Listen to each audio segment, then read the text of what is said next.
Mes bien chers frères, je vous annonce une bonne nouvelle. Aujourd'hui, vous est né un Sauveur qui est le Christ, le Seigneur. Et le signe qui est donné, vous trouverez un nouveau-né emmailloté et couché dans une mangeoire. Le Seigneur, Dieu, le Fils éternel du Père, est venu naître sur la terre dans une mangeoire. À Bethléem, il n'y a pas de place pour eux. Ils ne sont pas accueillis car il n'y a plus de place. On les envoie dans une étable et là, la Vierge Marie mettra au monde l'enfant Dieu, le divin enfant, comme on le chantera à la fin de la messe. Jésus, Dieu sauve, comme son nom l'indique, dans une mangeoire. Le roi de l'univers vient incognito. Il n'est pas attendu. Il n'y a aucun puissant de ce monde qui vient l'accueillir. Quelques jours plus tard, il y aura les rois mages. Mais il n'y aura que des bergers qui seront invités par l'ange du Seigneur venir se recueillir, adorer, se prosterner devant cet enfant. Mes chers amis, vous êtes nombreux ce soir pour fêter un événement unique, un événement qui sauve l'humanité, puisque à partir de ce jour-là, enfin le salut est entré dans le monde. Enfin, Dieu vient se faire homme sur la terre. Jamais l'homme n'avait pu imaginer un tel événement, qu'un jour Dieu daignerait s'abaisser dans l'humanité. Jamais l'homme n'avait pu penser un seul instant que Dieu serait en même temps un homme. La deuxième personne de la Sainte Trinité, nous avons fait le signe de la croix au début de la messe, le Père, le Fils et le Saint-Esprit, trois personnes pour un même Dieu. Eh bien, la seconde personne de la Sainte Trinité, du Dieu unique, s'est fait homme. C'est le Fils de Dieu incarné, venu dans la chair, pour que l'homme, un jour, puisse participer à la vie de Dieu. Voilà pourquoi l'homme doit se réjouir d'un tel événement. Tout homme ne peut connaître le salut que par celui qui a daigné s'abaisser dans l'humanité pour donner sa vie sur la croix. Et vous avez entendu, le signe est un nouveau-né couché dans une mangeoire. Jésus vient naître dans une mangeoire. Dans une mangeoire, on dépose de la nourriture. Pour les animaux, eh bien, le Seigneur a daigné choisir une mangeoire comme berceau parce que précisément, il donne sa vie, son corps et son sang que nous recevons dans le mystère de l'Eucharistie pour que nous puissions vivre de sa vie. Mes chers amis, si Jésus est venu dans une mangeoire, c'est qu'il est venu nous dire que je veux demeurer dans votre cœur. Je ne veux pas seulement venir dans la mangeoire de Bethléem, mais je veux habiter votre cœur de chair, votre cœur là où réside le mystère même de l'amour. Quand on dit quelqu'un a du cœur, c'est quelqu'un qui a de l'amour. Eh bien, Jésus vient nous donner son amour. Son amour qui est efficace en tant que tel, puisqu'il donne la vie éternelle. La mort ne sera plus le point final de l'existence de l'homme à partir de ce moment-là, quand Jésus aura donné sa vie sur la croix. Il deviendra seulement ce prélude de la mort, le prélude à l'éternité. Il viendra le passage de cette vie à l'éternité, car Jésus est venu ici-bas pour cela, pour que l'homme ne reste pas dans la mort, pour que l'homme soit sauvé. Voilà pourquoi Jésus veut dire Dieu sauve. Jésus nous sauve de la mort, nous donne la vie éternelle.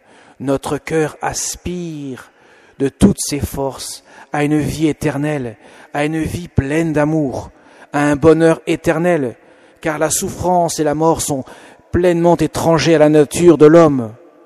L'homme ne peut supporter cela et ne peut considérer que sa vie puisse se terminer comme cela, puisque au plus profond de ses entrailles, il y a cet appel à la vie, à une vie de bonheur.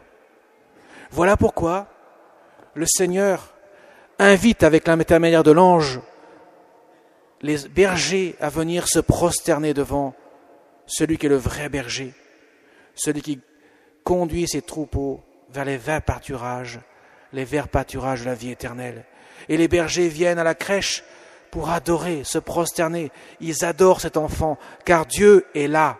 On n'adore que Dieu, puisque adorer veut dire prier devant.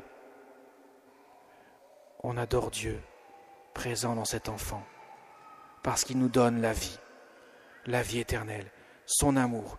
Il vient donner ce signe de paix entre Dieu et l'humanité, de joie et d'amour, parce que notre cœur est ravi et ne pourrait épuiser tout l'amour que le Seigneur donne, puisque son amour est infini, il n'a pas de fin. Voilà pourquoi, mes chers amis, c'est une grande nouvelle.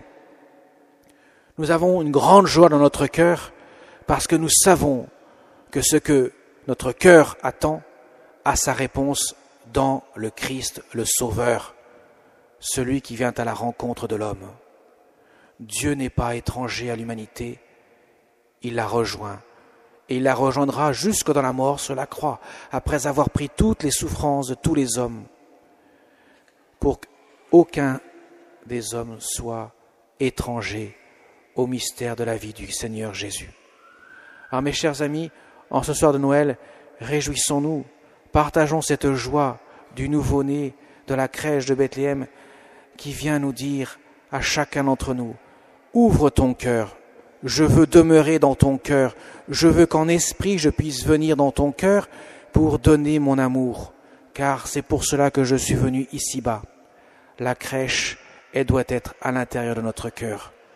Le Seigneur veut l'habiter, ce cœur, pour nous faire grandir dans son amour et nous donner ce à quoi nous aspirons le plus.